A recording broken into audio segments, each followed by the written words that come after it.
I had moved back and I was really depressed. I wanted to get dogs. I feel like the algorithm is what got me golden retrievers because I kept watching all these soothing videos with golden retrievers in them, but I was really against buying them.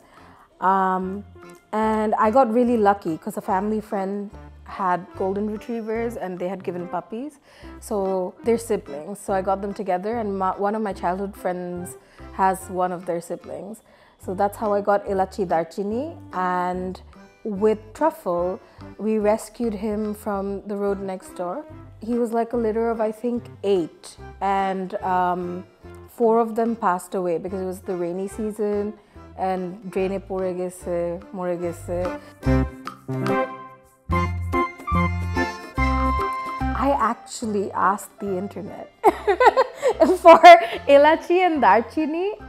I came up with it, but the whole rhyming thing or spices, and I was like, no, I'll go with the 2 spices I love the most, Elaichi and Darchini. And with Truffle, it's Truffle because Truffle is rare, and he is rare to me. So, and I thought he needs to have like a classy name. Darchini is always more motherly. She's like always protective. She doesn't usually lick me. She just wants pets.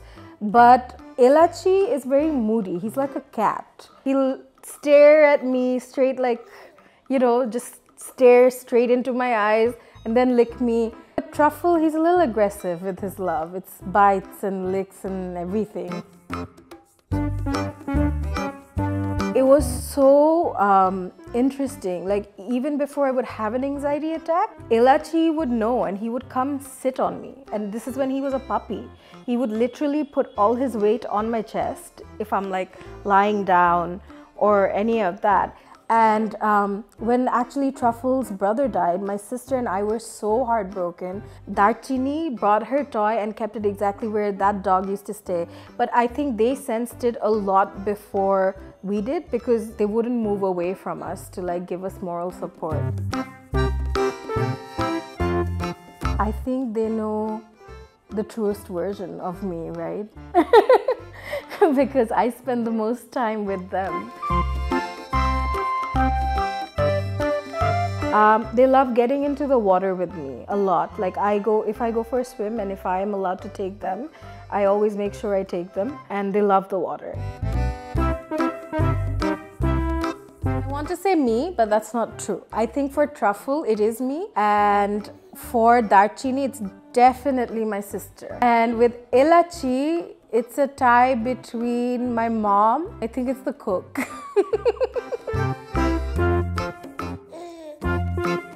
Now their diet had to be switched up because I think Elaichi's allergic to beef because he's showing rashes. They were eating mostly organs of animals or chicken and eggs.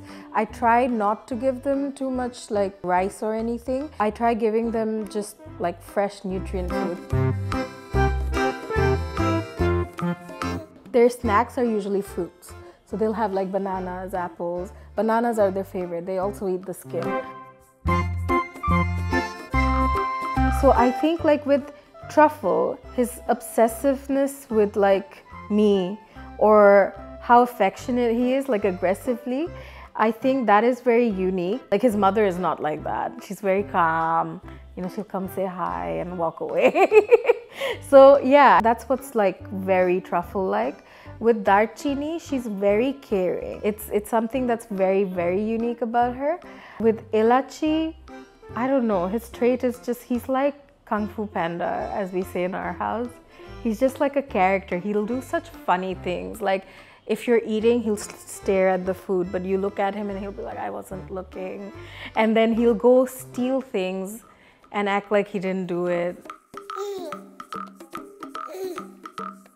So everyone who follows me on Instagram is always like giving me for showing more love to Truffle, but that's not true. I love all my dogs equally, but the truth is I feel like stray dogs are looked down upon so badly in our culture that it's kind of disgusting in a sense, because it's like discriminating towards class, right? It's the same all over again, but with animals. I would always say adopt strays. Like if I was better educated before getting Elaichi and Darchini, I probably wouldn't have gotten Elaichi and Darchini, just because this is not the climate they are made for, and they will probably suffer from health problems. But luckily, so far, touch wood, nothing has happened. And also because they were born here and, you know, it wasn't as bad. They adapt to it. Most of these people who bring these foreign breeds, they don't survive. Like within a year or two, they're dead. So